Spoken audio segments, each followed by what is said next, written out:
How do you face failure? Because you know what? It's gonna come at you and you are gonna fail. We all are. Question is, what are you gonna do about it? In today's video, I'm gonna be talking about how you go from breakdown to breakthrough, and I got a special guest. Often joining on my stage is Gerald Rogers. He is famed international speaker, entrepreneur, hypnosis specialist. I mean, the guy is just, he's amazing, and he's the most brilliant business coach. So today, we get to learn all about overcoming failure with him and I. See you there.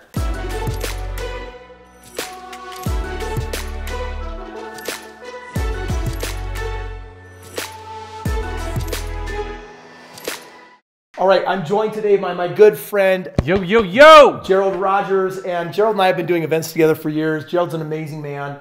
We've got our different areas of specialty, but one place where we really meet in the middle that we get super passionate about is this conversation of belief breakthrough and how to deal with life when it shows up in a way that you don't want it to. How do you overcome those challenges and obstacles, and how do you rise above whatever things are stepping up to hold you down? And I'm going to tell you something about Gerald. He's a massive failure. I mean, Gerald, I'm a world-class failure. You have no idea how often, how big I failed. Massive failure. I mean, the guy fails like nobody else's business. I mean, he just fails a ton. I'm literally one of the best failers that you'll ever meet. Dude, I mean, come on. I'm the better failure. No, I've failed more times. I'm way better. I've gone through bankruptcy and foreclosure. I've been through 2 divorces. You don't touch me there, you know? But you know what? Listen, if we want to turn this into a pissing match, dude, let's go. Right now, without the piss. Okay, no pissing, no pissing. But this is really important because sometimes someone looks at someone like Kris that has this multi-million-dollar house and became financially free at 26 and has all of this success and all of this influence, and they think, oh, he must be special. There must be something magical about him.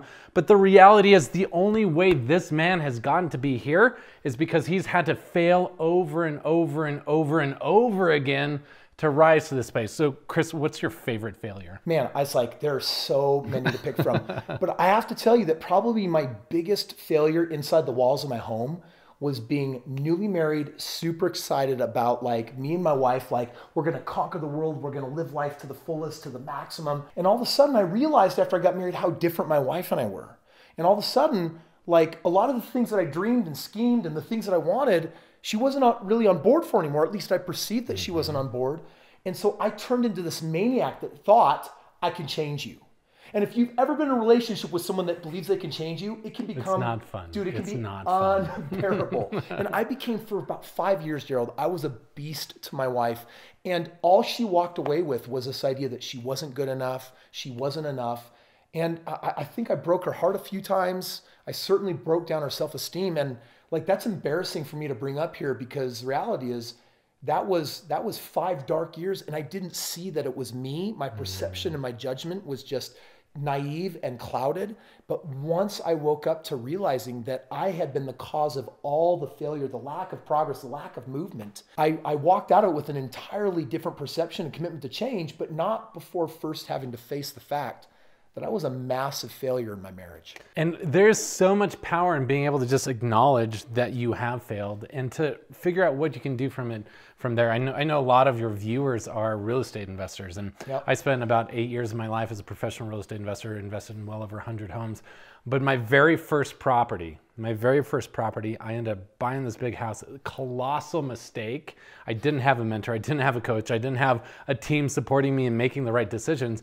And I ended up buying a property that I thought was going to make me $100,000, but I ended up losing over $45,000 on my first deal. The reality is, what I've discovered is the people that are ultra successful, the people you see that are building the business and have the multi-million-dollar homes and have that massive influence, all of them have a very different perception of failure than other people. So right now we're going to dig into what that perception is and how you can turn your breakdowns into breakthroughs. All right, so let's just jump into it. How do most people perceive failure? When something happens that doesn't work out, how does the average person deal with it? Well, first of all, I just got to say that most people, Gerald, that I've ever met and interviewed, they're allowed to mess up only 1, 2, or 3 times before they consider themselves an ultimate failure and give up. And that sounds to me more like a child. And so when an adult actually messes up only 1, 2, or 3 times, they walk away saying, I can't do it.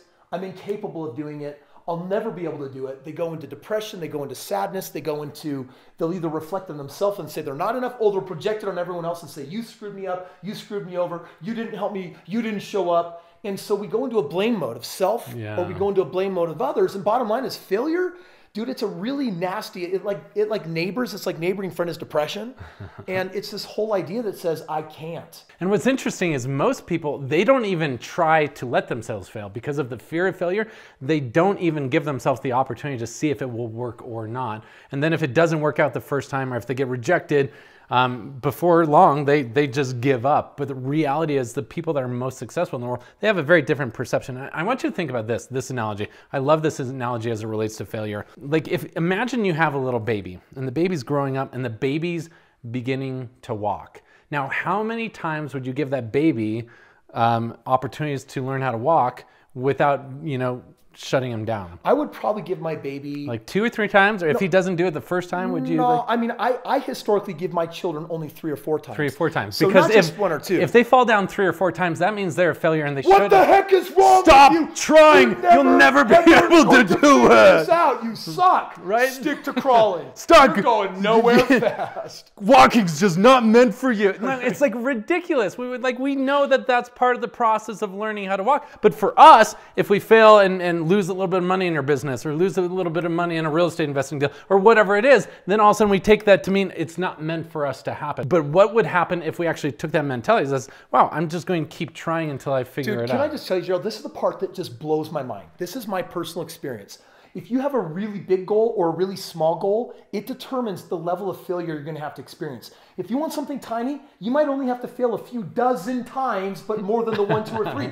If you got $1 billion or I want to be a Steve Jobs or launch $1 trillion company and do something big like that, then you should be prepared to fail only maybe tens of thousands of times. Meaning the things that you think are going to work, dude, you have no experience. How the heck could you even know? Make it worse. Set a goal and say when it's supposed to happen when you have 0 experience. This is the asinine thing that we do as human beings. Yeah, here's a quote that I often say. It says, if at first you do succeed, then try something harder. Because the reality is anytime you're stretching beyond your existing comfort zone, there's going to be a stretch. There's going to be a learning curve. There's going to be time to figure out. Yep. And every top performer in any sport, any business, they have failed over and over and over again to get there. But there's a big distinction in terms of the way they think of it. Here's the key. Successful people don't perceive failure. Well, and Gerald, I just got to tell you, years ago, I really started messing with what I perceived at the time to be my identity. Because at that time I had failed a lot. I wasn't getting the results that I wanted in my life. And so I decided that it was time for radical change. So I decided to really put some ideas on the chopping block. One of those was that at that time in my life, I would say things like, I hate my life, I'm having a bad day, something went wrong. And one of my radical changes was I took bad and wrong out of my vocabulary so that when something happened, instead of having to perceive it as a problem, I just wiped that away. In fact, everyone knows in my family, my wife knows, my kids know, they're never allowed to come to me and say, Dad, there's a problem. Because they know I don't believe in problems. I don't. And what that does is all I'm trying to do is psychobabble myself into a mental perception and state where when I tackle something hard and I know that I'm probably going to do it wrong 48 times, that I don't freaking give up on the 3rd time, that I realize it's probably going to take, and how many times will it take?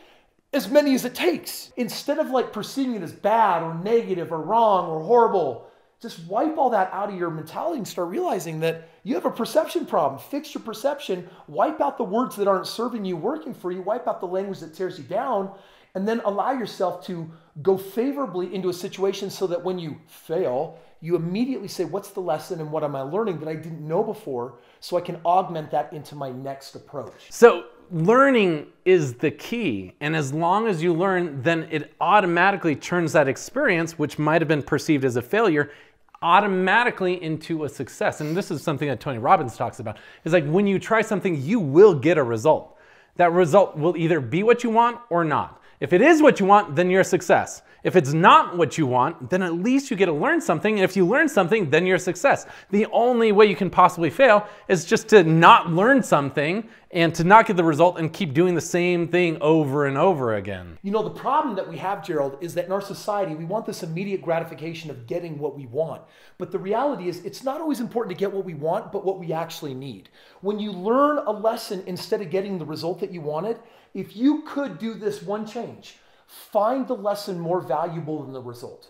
Because this is what actually has me going nonstop no matter what, is I'm like, because what happens is when you mess up or it doesn't go the way you want, you increase in wisdom as long as you learned. So the benefit to me is I love it when something doesn't work out because I'm like, oh my gosh, I had no awareness of that before. I didn't even know that was part of the equation. I didn't know that was something I was supposed to be thinking about or acting on. And if you can value that knowledge as more priceless, more valuable than the result, then guess what you actually do when you fail? You actually feel better. I actually get the result that I want no matter what, because there's two acceptable outcomes. I either get what I want or I learned something I needed to get so that I can more predictably get what I want every single time. I don't want it once. I want to be able to command it into my existence. I love this. And the question is, how big are your dreams? Are your dreams big enough that you're willing to fail to get them? And I remember a story of Colonel Sanders. I don't know if you've ever heard this story. Colonel Sanders, he was like 65 years old. He had retired and he was about ready to, go through his rest of life, but he was like barely able to survive on Social Security. He got his first Social Security check and said, I'm not sure if this is going to work, right? Down, right? And so he decided to have a dream, and all he had was this recipe, and he decided to go and start seeing if he could find someone to buy that recipe. That was his only asset. It was a recipe for dang good chicken. People are like, hey, Colonel Sanders, you got some delicious chicken. And he thought, oh gosh, this would be a great business. And so he went out and started peddling it. The first person said no. Second person said no. Third person said no. Fourth person. And I want you to think, how many rejections would you face before you gave up? Because I'm going to tell you, Colonel Sanders, he didn't figure it out on the 5th try or the 15th try. He ended up being rejected by over 1,000 people before someone finally said, okay, we'll give it a try, and the rest is history. One of the most successful franchises in the history of the planet was born because of that man's sheer persistence and willingness to fail. You know what? The reality is you could take a look at anyone that you admire in life. You could take a look at Michael Jordan, and you could say, wow, he had probably only practiced his layups how many tens and tens of thousands of times. Or Oprah Winfrey was fired in reporting originally because she said she was too emotional. Or Steve Jobs, who was actually kicked out of his own company. I mean, it's example after example after example of people that have gone on to do these great things, and we herald them as these successful thought leaders and achievers that have pushed the needle and moved the stack, when the reality is they've just screwed up way more times than your dreams would ever allow. We've got to shift the energy on how much we're willing to fail if we really want to go somewhere significant. And so here's the secret. You want to know the secret? Fail forward faster. See if you can fail more. And if you fail more, if you really step into leaning, how many times can I make a mistake? How fast can I learn? That puts you on this accelerated path of evolution. Just don't give up when the feedback from the universe says, hey, keep trying again. You know, Gerald and I, we are both business coaches. We turn companies around, we step in, we help people launch successful companies. And one of the things that I know we have both found in working with people is that most people are programmed that when it doesn't go their way, they shut down. Our job is to show them that the real path of success and the people that really achieve the highest level of success are the people that are willing to learn what others call fail. And they do it so fast that in a short period of time, they get a lot of their failures out of the way, and then they can start enjoying the fruits of their labors. Yeah. And, honestly, one of the reasons why Kris and I do what we do in terms of teaching and empowering other people is to help shortcut that path, because the reality is you don't have to fail and figure it out all on your own, right? There's no way to avoid the learning curve. There's no way to avoid the fact that sometimes things aren't going to work out the way you don't want them to. There's times where you're going to be challenged and you're going to experience problems. That will happen in your life. But the power of having mentors in your life like Kris is he'll help shortcut that path. He'll help push you beyond all of those mistakes and help you learn from his mistakes. And how many of you would prefer to learn from his mistakes rather than your own? Absolutely. It's all about shortcuts. Mentorship is the ultimate shortcut. And if you want to know one of my favorite shortcuts right now is that I put on these 4-day events. They're called Unleash Your Financial Destiny. Yes, they are a shortcut to wealth, riches, real estate, but more importantly is teaching you the psychology of success and helping beast you into a human being that can fall so deeply in love with your life that you can correct any issues you've been been making in your health, in your wealth, in your relationships, so you can have it all. And that's really what the brand is all about. Kris Krohn, me, my purpose, my mission. And I know what I share in common with Gerald is that we love showing people how they can live life to the fullest and really soak it up and have everything. It is our birthright, and it's time for you to claim it. So there is a link in the description below, and there's an opportunity for you to click it and have a chance to come out to one of my next events. Gerald's a frequent speaker there on stage. I'm just going to tell you that is one of the funnest and most transformative events you'll ever experience in your life. If you can imagine 3 to 4 days deep diving into understanding the psychology of success, and then also the principles and the skill set required to create lasting, meaningful wealth in your life. It is unbelievable. And this guy is one of the most powerful mentors you will ever experience that will lead that room and help you experience transformation. So when you walk out of that room at the end of the event, you'll be an entirely different person than the person that walked in. Gerald and I have been sharing the stage. We've helped thousands of people transform their lives, and it's your turn.